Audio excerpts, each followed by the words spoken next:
mootummaan keenya mootummaan jijjiiramaa Looreeta Nagaa Addunyaa Dr. Abiy Ahmedin gaggeeffamu Oromiyaa irraa qofa osoo hin taane biyyattii keessatti lafoota daangaa ta'an bu'uura misoomaa guutuudhaan giddugala biyyaatti akka dhiyaatan gochuudhaan fageenyi garaagarummaa guddina dinagdee, fageenyi hirmaannaa siyaasaa irratti, fageenyi hirmaannaa hawaasa dinagdee irratti garaagarummaa akka hin qabaanne gochuudhaan misooma bu'uuraalee misoomaa guutuudhaan iddoo fagoo jedhame dhiyeessuudhaan uummanni keenya caalmatti akka fayyadamaa ta'u taasisuu irratti hojii bal'aan akka naannoo keenyattis hojjetamaa tureera.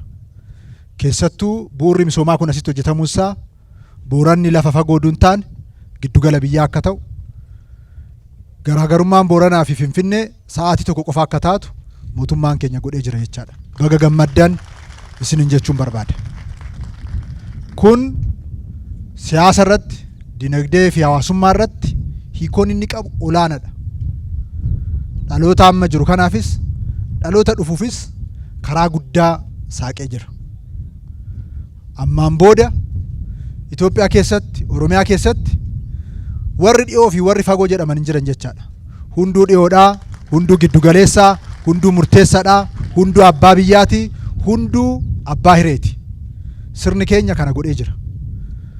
Uummanni godina Booranaas fayyadamaa kanaa ta'ee jira. Godinaaleen naannoo kana jiranis, godinaaleen Oromiyaas, godinaaleen naannoo ollaa jiran hundumtuu fayyadamaa kana taatanittuu baga gammaddan, baga gammannisanii jechuun barbaada.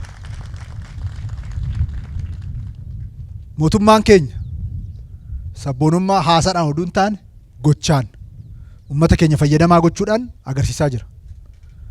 Uummanni keenya sabboonummaa isaa dinagdeedhaan akka ifu, barnootaaf teknooloojiidhaan akka ifu, sirna cimaa qabaachuudhaan akka ifu gochuudhaan waggoottan darban bitaa mirgaa wal'aansoo qabaa uummata keenya fayyadamaa taasisaa jira.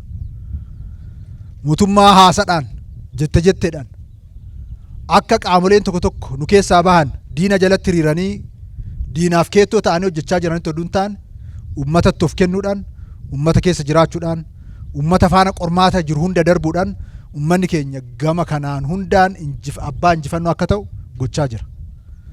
Uummanni keenya bakka kaleessa jiru har'a hin jiru. Bakka har'a jiru immoo boru hin jiraatu. Sababni isaa mootummaan keenya karoorsee xiyyeeffatee gama hundaan uummata keenya bu'uura irraa jijjiiruudhaaf hojjechaa jira. Diinonni nu keessaa faallaa qabsoo uummata keenyaa ta'anii biqilanis, diinonni warri kaanis uummata keenya hiree amma inni irra ga'e kanarraa, injifannoo amma inni irra ga'e kanarraa duubatti deebisuu hin danda'an. Haasa'uu danda'u, boo'uu danda'u, moruu danda'u, falfaluu danda'u, garuu injifannoo amma uummanni keenya irra ga'e kanarraa duubatti deebisuu hin danda'an. Abadan hin danda'amu.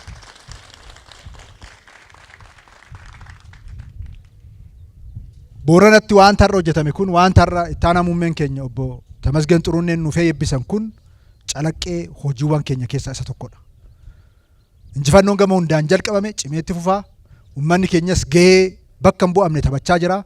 Gama hundaan uummata keenya faana harka ol qabannee fedhiif faayidaa uummata keenyaa sadarkaa olaanaatti ceesisuudhaaf mootummaan naannoos mootummaan federaalaas kutannoodhaan kan ammoo hojjetame caala harka ol qabannee akka hojjennu asumaan ibsuun barbaada. Hundaa ol baga gammaddanii jabaadhaa hojii hojjedhaa, diinagdee horadhaa.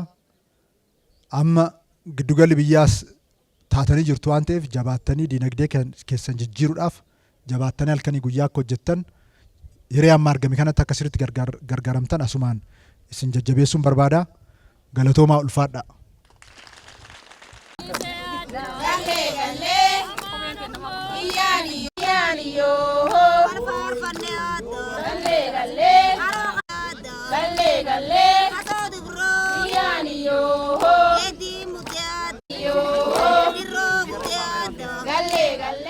Waan guddoo irra gammati. Carraa guddaa arganne. Amma akka arganne armaan duratti waan akkanaatu kan yaanne nu dhufallee inni ilaalle. Jalqaba garree akkuma garree namallee nu xumuramuun isaa waan guddoo nu gammachiisaati.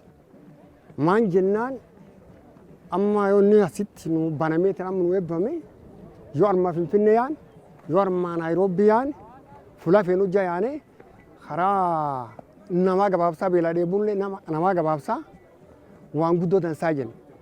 Ammoo sirnichi kuniin amma armaan durallee kan duraallee garee turre sirnichaan irratti ammoo waan nam gammachiisa. Badhaadha jechuun isa tuniin waan nam badhaasaati. Badhaadha ganam agumma garreeyyuu badhaadha. Lagarree tanaaf ammoo guddoo gara gammanne akkuma ammoo inni obbayeetiin jennee eebbamna kanaanii waaqa keessa nuurate nama muummicha kennallee ministeerota kennallee eebbaan nu guddoo eebbinya waan guddoo dansaa inni irraa arginu. Wanni tokko namni nama aadaa qabu nam seera qabu sirnichi gadaa qabna seera aadaa qabna. Nu armaan duraanii loon kennu kun guddoo rakkatan. Ammi armaan karaan kun nu baname karaan Keeniyaa kunillee baname bakka amma xayyaarii as dhufeeti nam waan akka faafrikaa foonii faafrikaa gogaa waan kan cufinni nu armaan duuba toonni akkana kan nu dhuftenne hin gammannee itti herrenna. Qar duraan ammoo gatiilee guddoo hin qaban carraallee hin qabne miilaan armaan karaa Keeniyaa karaa Soomalii karaa addaatiyyaan Itoophiyaa keessallee gabaa guddoo hin qaban ammoo kun dhufeeti nam wanna kun nu dhaabate guddoo irra gammannee itti herrenna.